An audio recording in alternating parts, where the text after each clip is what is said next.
tim-tim di luar PMPL. Kalau kita ngomongin PMPL ada tim yang udah punya drop zone pasti, ada yang fleksibel dan ada yang iseng juga.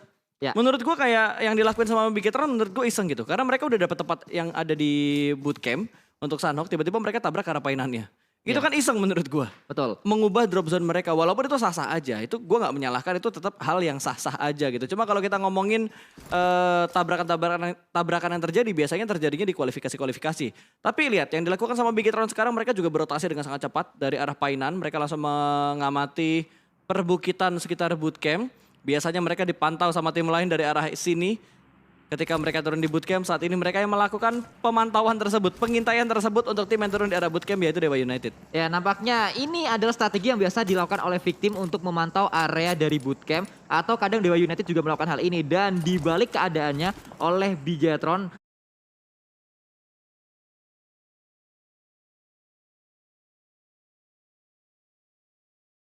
sementara itu Dewa United juga masih berlama-lama di area bootcamp maksud saya, cukup lama mereka berada di sana, dan kita berpindah kembali ke arah dari tim Zone.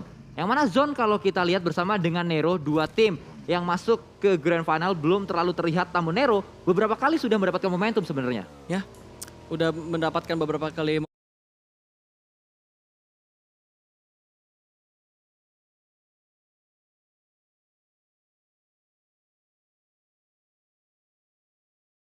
momentum. Dan tentunya untuk Nero kemarin kalau nggak salah di hari pertama mereka tampil dengan cukup meyakinkan.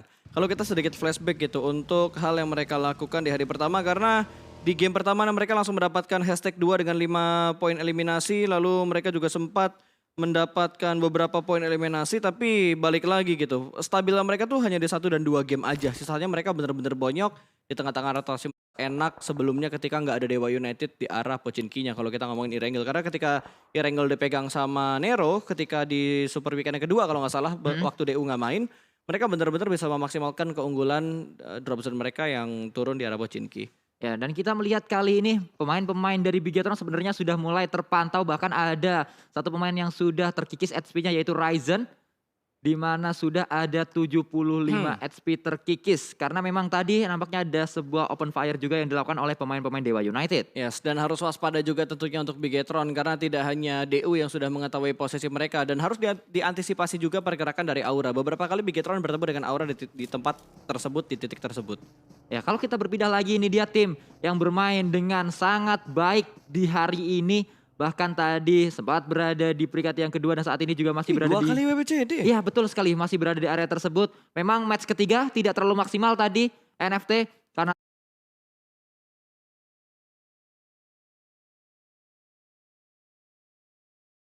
terkat rotasinya terculik satu persatu saat mereka melakukan rotasi. Namun saat kita melihat match yang baru, pastinya ini juga menjadi harapan baru lagi-lagi untuk NFT, dan melihat ada yang melakukan proli langsung tertembak di sana. Voldemort mendapatkan satu pemain dengan cukup mudah dari Boom, yaitu Ken. Betul, satu knockout berhasil mereka amankan dan langsung di follow up. Ingin mendapatkan poin pertama untuk tim RRQ, mencari keberadaan dari Ken, dan langsung saja poin eliminasi pertama. Asa kali ini yang menjadi eksekutor. Oh sorry, Peko yang jadi eksekutornya tadi. Ya, Peko bisa memberikan satu elimination ke arah pemain-pemain RRQ ini. Modal yang sangat berharga, namun ini juga awal yang cukup buruk. Start yang tidak terlalu mulus dialami oleh Boom, di mana Boom juga kalau kita lihat sebenarnya sudah bermain cukup konsisten, walaupun lagi-lagi di match kali ini belum terlalu terlihat, bahkan sudah hilang satu playernya tadi Ken. Kembali kita melihat dari fight yang terjadi antara Bukit dan juga area bootcamp. Ya. Ada Bigetron yang terus memantau di area tersebut, namun Hans bersama dengan pemain-pemain Dewa United yang lain juga terus akan coba memberikan tembakan-tembakan menuju ke arah bukitnya. Ya, ini temponya kembali lambat gitu. Setelah kita ngelihat adanya pick off RRQ ke arah Boom, habis itu temponya benar-benar lambat lagi. Bigetron belum keluar dari tempat ini. Mereka masih menunggu untuk update circle yang kedua nantinya, karena blusan pertama sudah bergerak 50% untuk menutup dan menciptakan circle yang kedua. Dan kita sedikit membahas mungkin untuk di PMGC-nya nanti. Kita ngelihat sekarang kejar-kejaran poin antara GD, Bonafide, Bigetron, Aura, Boom.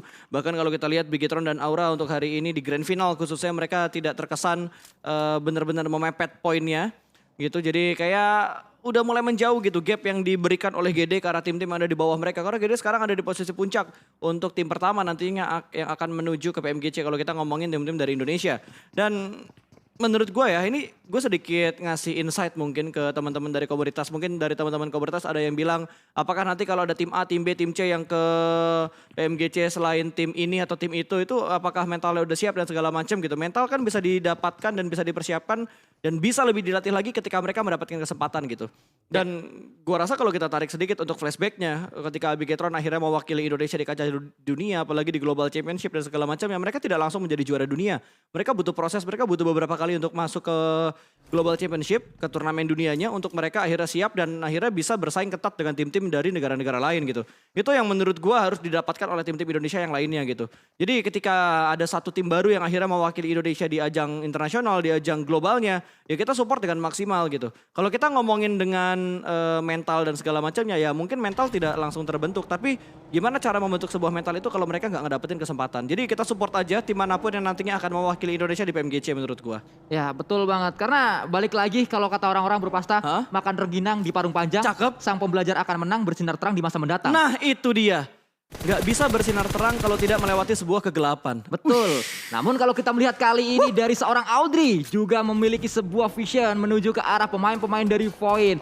Ada sebuah perjalanan yang juga dibangun kembali oleh seorang Audrey, bergeser lagi mencari vision yang berbeda lagi, tapi smoke juga sudah dibangun kali ini oleh Debs 2K. 2 smoke bahkan yang ketiga untuk membuat tebalnya area ini sehingga tidak tembus vision dari pemain-pemain Livescape. Ya betul banget. Dari tadi kalau nggak salah ada yang nahan-nahan tembakan, tapi akhirnya Livescape melepas tembakan yang menuju ke arah Void dan membuat Void harus melakukan regroup lagi, posisi mereka lagi sebelum akhirnya nanti dipush oleh tim lain atau bahkan dipush oleh tim Livescape-nya juga. Dan di arah lain ada GD yang bertemu dengan Serigala, kali ini bertemu dengan tim Nero 4 lawan 1, baru Nichil yang terspot. Tapi kalau kita lihat di bagian minimapnya, GD juga sudah mulai melakukan setup dengan sangat rapi. Ini dia Genesis Dogma, pemuncak klasemen sementara. Tim yang terdepan untuk bisa mendapatkan gelar juara. Tim terdepan juga untuk saat ini mendapatkan tiket ke PMGC. Namun mereka belum selesai perjuangannya. Harus melawan Nero untuk sementara waktu. Harus melawan tim-tim lain juga. Dan untuk memuluskan langkah tersebut pastinya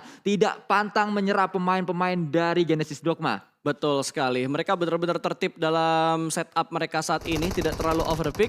Tetap disiplin, malah di arah lain yang kurang disiplin mungkin dari tim Aura karena Cishun berhasil diamankan, langsung dipulangkan menuju ke arah lobby bertemu dengan Dewa United. Tapi Uni sendirian follow up-nya di bagian belakang, mulai melakukan setup, namun ada trade talk yang terjadi. No Mercy akan langsung memberikan follow up dan mungkin trade eliminasi pun terjadi antara DU dan juga Aura. Belum ada follow up yang dilakukan oleh DU.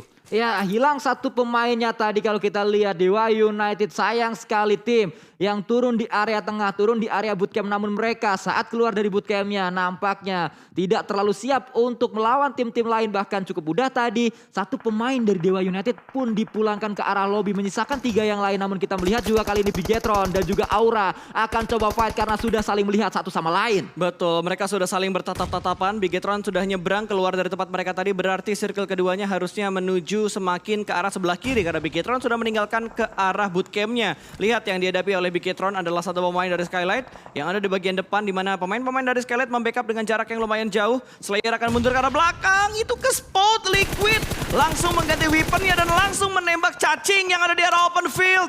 Poin pertama apakah masuk menuju ke arah Bigetron, karena ini akan sangat sulit untuk di backup dan itu dia eliminasi pertama dan Bigetron harus segera keluar dari tempat ini karena kalau nggak salah di belakang mereka ada Aura.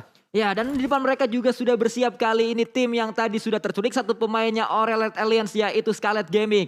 Jersey sedang melakukan boosting terlebih dahulu dan bersiap untuk melihat, untuk mencari vision menuju ke arah pemain-pemain dari Bigetron. Ada Smith juga yang coba untuk melakukan backup, namun ternyata Jersey juga terspot dari arah lain. Banyu dari zone. Tapi ditembak lagi Banyunya. Kayaknya ada mata-mata di arah lain yang bisa nge-spot keberadaan dari seorang Banyu. Ditembak terus-menerus, HP-nya semakin berkurang. Tapi di arah lain juga ada pertemuan antara Takai dan juga Victim. Mendapatkan sebuah knockout ke arah Victim. Takai masih belum bisa mendapatkan confirm eliminasi mereka. Baru satu eliminasi yang mereka dapatkan sejauh ini. Ya, baru satu yang didapatkan, namun pastinya mereka tidak puas hanya dengan satu saja, ingin mencari yang lain lagi, ingin mencari lebih lagi. Pinky, salah satu pemain yang juga mendulang poin untuk Scarlet Gaming kali ini, kita melihat dari area bootcamp. Ternyata Victim sudah mengisi area sentral dari bootcampnya. Fight juga terjadi di sana, close combat. Nampaknya akan coba dilakukan oleh seorang Steve Boy berhadapan dengan satu pemain dari Victim, yaitu Rocky. Melakukan tembakan juga dengan UMP-nya, melakukan reload terlebih dahulu, namun mencari angle selanjutnya dan Steve Boy mundur terlebih dahulu untuk melakukan regroup mungkin bersama dengan Kryzen. Yes, betul. Dan kali ini bootcamp sudah mendapatkan sebuah tamu baru lagi. Tapi DU udah mulai pincang ya. Mereka udah kehilangan satu pemain mereka tadi.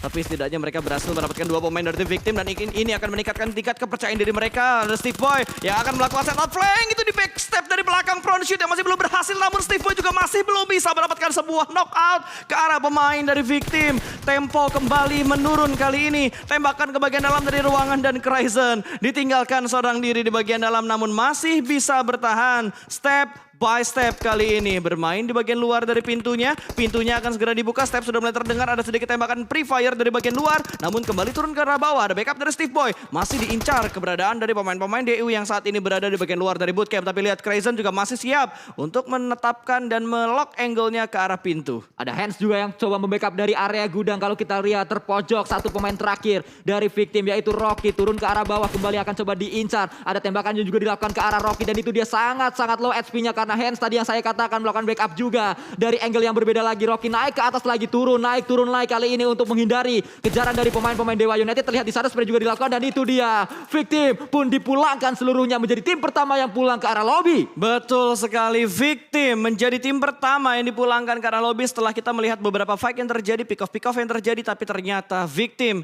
yang menjadi tumbal untuk di game keempat hari ini atau game Sunhawk yang satu-satunya dimainkan untuk di setiap hari dari Grand Final. Dan kita berpindah ke arah lain. Kali ini semakin condong ke arah Pulau Alpha, di mana alter ego Renalri yang sudah siap sedia untuk melihat semut-semut yang ada di bawah. Ya, Renalri kecil soalnya kan. sedari tadi memang menjaga angle tersebut, tidak berpindah, dia cuma mundur sebentar untuk melakukan looting mungkin dan kembali lagi ke angle yang sama untuk memantau. Karena memang Renalri nampaknya kali ini diutus untuk menjadi palang pintu dari area ini.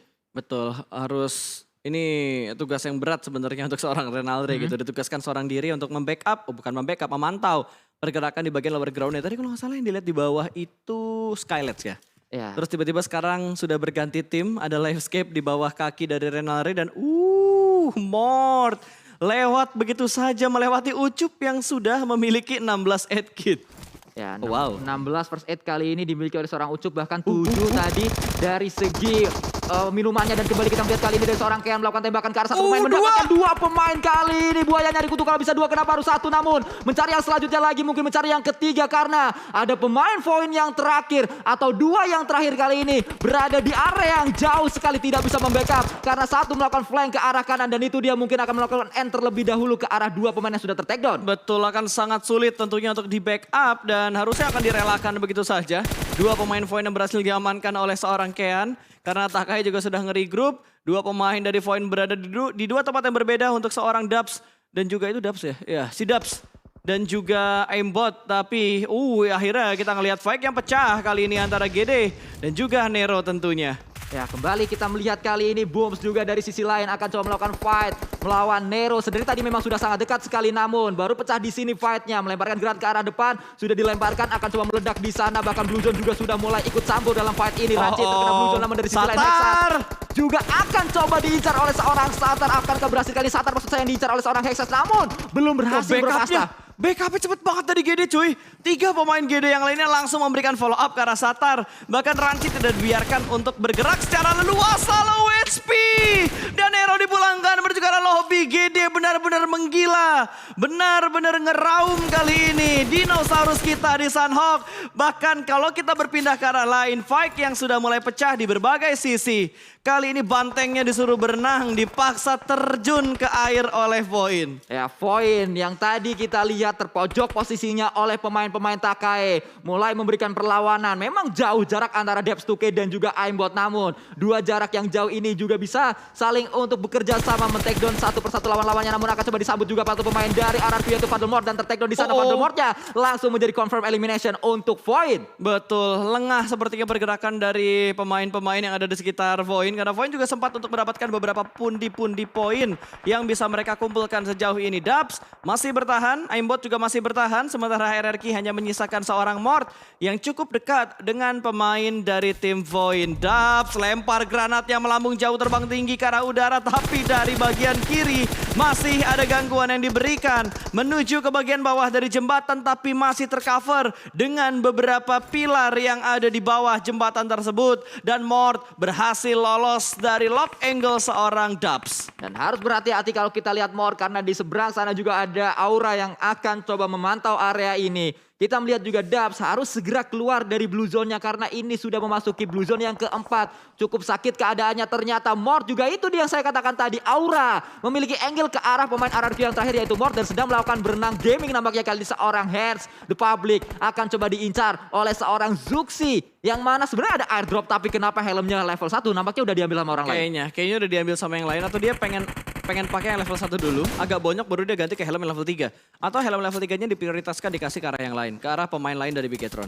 Ya kembali kita berpindah kali ini. Dubs tertangkap juga oleh NFT dari area atas. Dari high ground-nya. Hands mulai terspot kali ini oleh pemain-pemain Red Aliens. Akan coba diburu juga tapi harus berhati-hati Ryzen karena low HP-nya melakukan proning terlebih dahulu untuk melakukan healing. Ya ini udah mulai intens sepertinya fight yang terjadi. Bahkan dari DU pun gak punya kesempatan untuk mendarat atau untuk memijakkan kakinya di daratan. Karena di press oleh dua tim.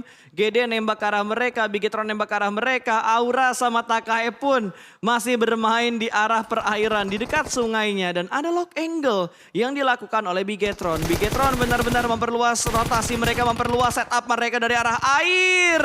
Tembakan masuk namun masih ada backup dari Gremory. Satu persatu sudah mulai tumbang tapi Bigetron mendengar apa yang terjadi di belakang mereka. Dua pemain Bigetron langsung merespon. Tembakan langsung diarahkan ke arah Zuxi. Tapi Gremory kali ini tersisa seorang diri harus menghadapi dua pemain dari Bigetron dan dia berhasil mendapatkan satu. Belum ada follow up yang lebih lanjut dilakukan dan kali ini dua pemain Bigetron pun akan segera datang. Granat ataupun molotov sudah mulai dilemparkan menuju ke arah Gremory. Masih belum connect dan harusnya Zuxi masih bisa untuk diselamatkan. Tapi Liquid yang akan menyelamatkan sementara Ryzen akan menyelesaikan tugas ini. Jump shoot dari seorang Ryzen dan berhasil mendapatkan satu. Luxi juga memberikan follow up namun masih ada gangguan dari NFT yang ada di belakang dari Bigetron. Ya namun setidaknya Bigetron bisa keluar dari arena ini dengan cukup aman bahkan mendulang cukup banyak poin. Dari sisi lain kita melihat juga Flekido akan coba close combat dengan satu pemain dari Boom yaitu Ikyar. Berada di area yang berbeda dari area ini atau berada di jembatan yang berbeda. Dan kita melihat kali ini satu pemain tersebut pun langsung dipulangkan dan Boom harusnya dipulangkan seluruhnya ke arah lobby.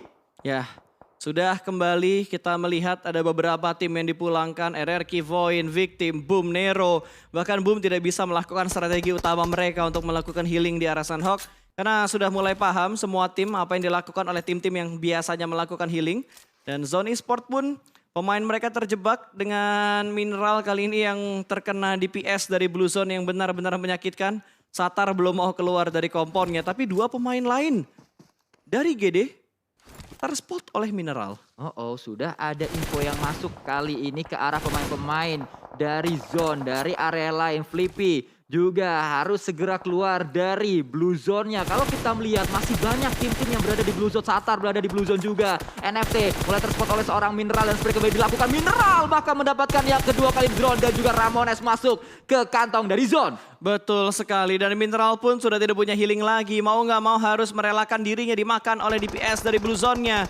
Kita bakal memfokuskan lagi di mana Bigetron kali ini mereka berhasil mendapatkan tempat yang paling prima. Mereka berada di tengah-tengah circle, the one and only team yang benar-benar nyaman posisinya ada di dalam circle yaitu Bigetron. Ya betul, Bigetron memang nyaman di area tengah dari circle-nya. Tapi kalau kita ingat, tadi Bigetron sempat mengalami area ini, sempat mengalami di mana dia berada di tengah circle namun gagal fight melawan Genesis Dogma di match sebelumnya. Betul. Mereka tidak boleh mengulangi kesalahan yang sama untuk kedua kalinya. Ya, ini mungkin momentum untuk Bigetron mengejar ketertinggalan poin mereka untuk mengamankan slot mereka menuju ke arah saya dan juga membalap poin dari GD yang sudah terlampau untuk poin di PMGC-nya. Dan Luxi juga menambah 1 poin eliminasi lagi, berhasil mendapatkan satu persatu pemain yang berusaha untuk menginjakan kakinya ke arah daratan, tapi tiba-tiba dari arah kiri datang pergerakan dari Livescape, tapi Pinky berhasil memotong rotasi dari Livescape. Kato pun tumbang, ada bagian bergerak secara yellow namun sempat dan berhasil untuk menginjakan kakinya di balik sebuah batu dan harus sharing compound, harus sharing area bersama dengan satu pemain NFT. Spavel pun terspot oleh seorang Ryzen, begitu tajam mata dari seorang Ryzen. Namun dari area lain akan coba ada Scarlet Gaming yang mengincar high ground dari Bigetron. Audrey juga sudah mulai melakukan flanking kali ini, sudah mulai melakukan push, maksud saya berada di belakang batu dekat sekali dengan pemain-pemain Red Alliance di belakang. Satu pemain dari Dewa United bisa mendapatkan Zuxi dan dikonfirm menjadi kill, menjadi elimination maksud saya ke arah Dewa United, dan Dewa United pun terspot karena ada balasan dari Red Alliance. Ya lo lihat deh, live status yang ada di sebelah kanan kuy, semuanya kedip-kedip warna biru kecuali Bigetron. Ya betul, karena semuanya berada di Audrey? area blue zone. Audrey datang kali ini dengan Uzinya, melakukan tembakan ke arah depan mungkin, tapi dia harus melakukan healing terlebih dahulu di belakang sana. Dan itu dia ada Ryzen yang memulangkan Audrey, satu pemain dari LPS tumbang. Betul, 9 poin eliminasi. Masih ada satu pemain dari Livescape di bagian bawah, namun Liquid berhasil diamankan. Trade talk-nya belum terjadi, tapi kali ini akan segera di backup. Ada Ryzen yang bakal bergerak menuju ke arah seorang Toms dan berhasil menumbangkan satu persatu pemain dari tim Livescape. 10 elimination sudah dikumpulkan oleh Bigetron Red Alliance. Genesis Dogma pemuncak klasemen sementara pun sudah dipulangkan. Kembali kita melihat ada sebuah healing yang coba dilakukan oleh Maybe, pemain dari Livescape. Betul, ini Maybe yang ditugaskan sebagai anggota terakhir dari Livescape untuk melakukan healing. Akan sangat susah tentunya untuk dia masuk ke dalam zona. Tinggal 2 add kit lagi yang dimiliki oleh Crush. Begitu banyak tim yang akhirnya memutuskan untuk healing karena mereka udah nggak punya waktu lagi untuk bergerak masuk ke dalam zona. Udah nggak dapat tempat lagi, udah nggak dapat celah lagi, jalur, jalan, apapun itu untuk mereka masuk ke dalam zona. Ya, Badru pun tidak memiliki healing yang begitu banyak karena memang dari looting area yang dimiliki oleh Alter Ego saat ini tidak sebanyak yang mereka punya ketika mereka drop kalau nggak salah waktu itu di docks kanan ya. Ya, arah-arah sekitar sana. Dan ini dia nampaknya dengan seperti ini. Harusnya Red Alliance, Bigetron Red Alliance bisa mendapatkan WCD, namun masih akan kita tunggu juga seperti apa kelanjutannya karena kita belum tahu Smith. Masih ada 7 lagi yang dimiliki oleh Smith. Ini adalah yang ke-6 yang masih dia miliki. Masih terus akan coba melakukan healing demi healing. Ini harusnya BTR nggak sih? Tersisa 2 ya harusnya, karena untuk menunggu circle menutup yang terakhir juga masih cukup lama. Ya betul, harusnya ini fix untuk Bigetron mendapatkan BBCD. Mereka benar-benar diunggulkan dari timing rotasi mereka. Kira-kira mereka nggak bakal sempat lagi gitu untuk berpindah. Tapi ternyata mereka masih punya waktu untuk berpindah. Dan Maybe akhirnya membuka tembakannya dan ya merelakan diri ke arah Blue Zone. Ya, Bigetron kali ini berada di atas angin keadaannya. Mereka sangat nyaman, bahkan tinggal menunggu waktu saja untuk mendapatkan WWCD. Waktu yang akan menjawab dan pastinya akan terjawab sesaat lagi karena setelah ini adalah first aid yang terakhir. Yang itu dia sudah digunakan oleh seorang Smith. Melakukan tembakan, ada balasan namun sudah. Taunting sudah selesai dan itu dia winner chicken dinner didapatkan oleh Bigetron Red Alliance. Betul, untuk match yang keempat Sunhawk kali ini mereka berhasil membawa 11 poin eliminasi. 11 poin eliminasi yang dibawa oleh Bigetron ini adalah chicken pertama mereka untuk di Grand Final PMPL